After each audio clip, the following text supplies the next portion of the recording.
Hi, welcome to Ruby's Steakhouse. How are you today? I'm good, thank you for asking. How are you? I'm great, thank you. Thank you for coming down to for this meeting today. My pleasure.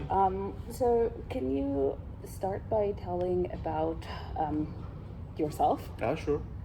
I'm Eren, as you know, and I'm 35, and I graduated from culinary arts in bachelor and also master level.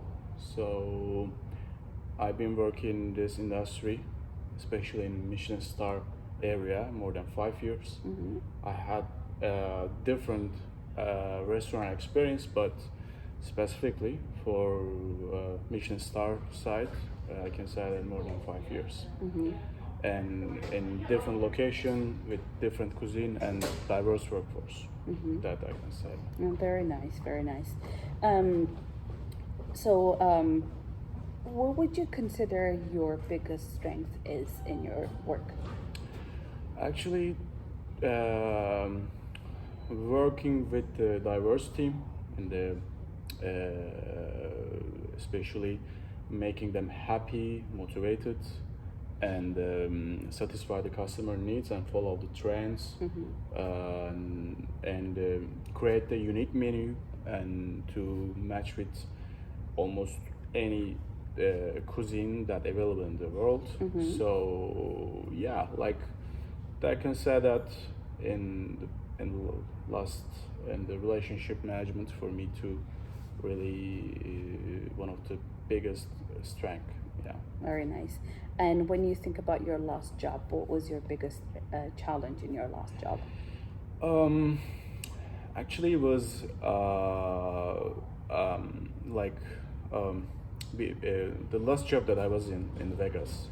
So as you know, then Vegas, the place that most of the people coming from all around the world, and you have to experience them and serve them with your unique cuisine, and also by offering your unique dishes. So trying to be ready for any dishes with different signatures. Me and my team is one of the biggest challenge because we are I personally really taking care of it, taking into account that that would be their best experience once in their life. So yeah. Very nice, very nice.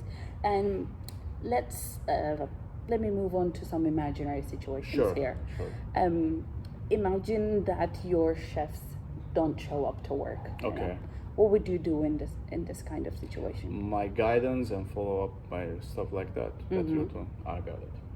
Actually, the first thing that I trying to do, like trying to understand the situation, why this happened from his or her point of view, because the identifying could be the first process. If it's a reasonable stuff from my side and also other colleagues as well, or maybe from the restaurant, that we need to improve his or her motivation to the work. And if it comes from their side, and I can look some alternatives that I can provide some improvement plan to be able to increase the motivation and the efficiency. And if it doesn't, like if just happen because of consciously stuff like that, the only thing that I can do, like the report to the restaurant manager and trying to find any other alternative apart from myself and my team as well. Yeah, I see. And it's very reasonable that you think like that. But let's also think that a situation where your sous chef doesn't follow your instruction, how would you behave in that kind of situation? Yeah, as I said before, like to identify the process and trying to understand why this has happened again, and the trying to find an alternatives, like I mean, am I caused with myself or another stuff? Actually, what I say for this question would be the parallel what I said. So yeah, Yeah, that's okay. enough. So you wouldn't take it personally? No, because one of the biggest stuff in the professional life, just to focus on and present yourself to professional and with the real one, with your real signature, with your real mindset and everything. So I wouldn't think any stuff as a personally, and for sure that if it's personally, I can understand it, but no, in general. That's very nice to hear. Thank you.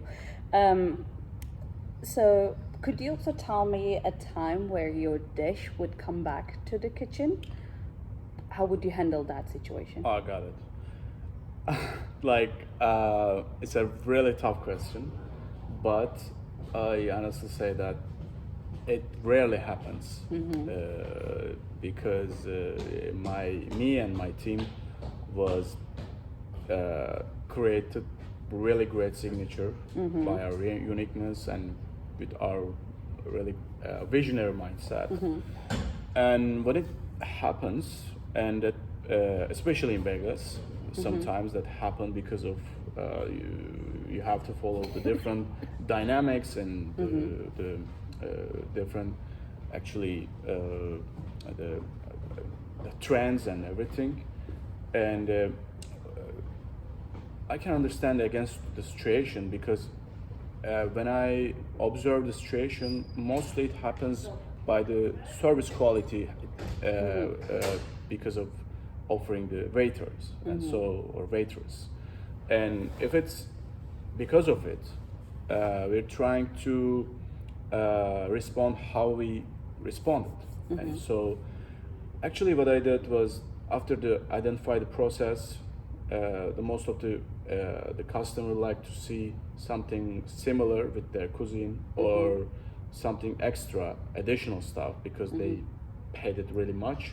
So we can provide them some additional stuff with free of charge, and plus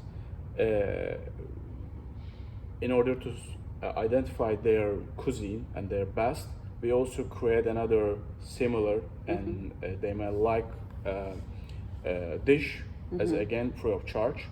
And after all this stuff, after they eat it, I personally visit to the table and ask them how was the experience that they tested, and mostly the customers satisfied the whole process because they saw additional stuff free of charge and they wouldn't expect any extra stuff from our side, and plus the executive chef, they invite and actually visit them personally. It can be the great process for them as well. It's very nice that you follow up with the customers. Yeah. It's nice to hear about that. At Ruby Steakhouse, we have an eco-friendly perspective. Yeah. So how would you incorporate this perspective into your kitchen? Yeah, actually a really great question because eco-friendly and the sustain the world is the biggest threat in the whole world, wherever you are doing and whatever you do for your personal life as well. But in our kitchen, what we are following that to follow the instruction with the cost-efficient mindset because and select some vendors who are really the eco-friendly stuff.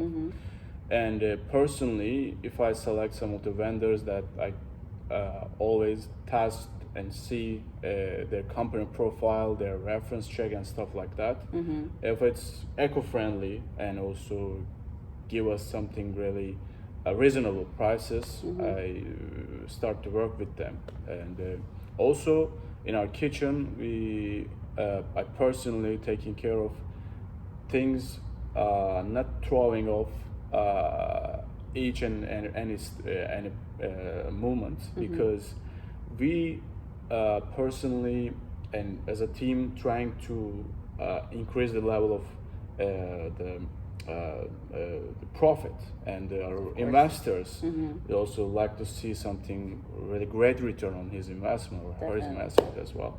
Yeah, that's our two priority as well that I can share with you. Yeah, wonderful to hear. Thank you very much. And as an executive chef, what would be your priority in Ruby Steakhouse? And as I said in the previous question, like to be for being a cost efficient, and kitchen can be the one of the biggest area that I'm following up, and maintain our team motivated and satisfied what they're doing, and also increase their efficiency gradually. It's another priority, like following up the trends and create a unique signature by offering from ourselves is another the priority for ourselves, because we are not just the preparing meals. Like we also provide the really great service for our valued customers. So, and we also taking care of our the soft skills, our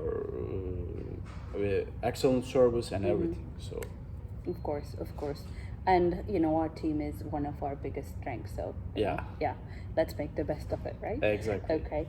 So before I go on to my last question, can you also tell me about the chefs that you have admired? Oh yeah, I can say that. Actually, the Turkish one and the Nusret South Bay thing, the favorite the Definitely. moment, and he's one of my admired guy because he's coming from nowhere. And when I personally observe his bio, and he offered really great leadership, trying to create a unique way of service style by also trying to offer their customer really great meats. And as you can imagine, and just short period of time, he has owned by different location, different places around the world, and he's also generating really high return of investment what he's did. Definitely. Because and also he created a different meal menu for different niche customer target group as well, because his location is on the Dubai, like east to west, like Vegas and the London, and they have different dynamics in their market. So yeah, that's Definitely. I mean, and he introduced us with a whole different perspective on Exactly. presentation, right? Exactly. Yeah, we all like his presentation. That's true. great to hear that. Okay. So the last thing about our interview is your work, is your portfolio. I know you have already sent me. Yeah. But can you tell me about your signature dish? Sure. You already said it to me, like I already shared before I came here, but I can say that one of my biggest signature that I share with you, like ribeye steak, crispy smashed potato, and that's because of our way of preparing, and plus our quality of the meals and the ingredients as well.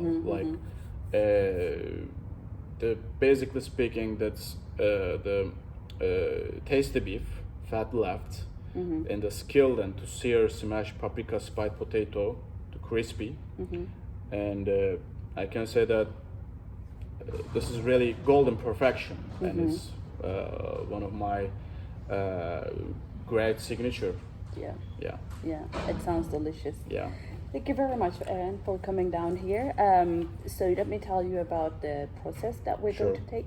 So our next step is having you in our kitchen, right? So that we can, observe you with the team, and so we can, see how you perform in the kitchen. And after that, we will have your reference checked. And if everything goes well, we'll offer you a job. Yeah. Nice Do you to hear have that. any questions? Not exactly. It was nice to talk with you and meet with you in person, because like you also created really good environment around here, and I would like to work in with you and your team as well, and if I have any chance. So yeah, That's good. Thank you very much. Thank you. Thank you.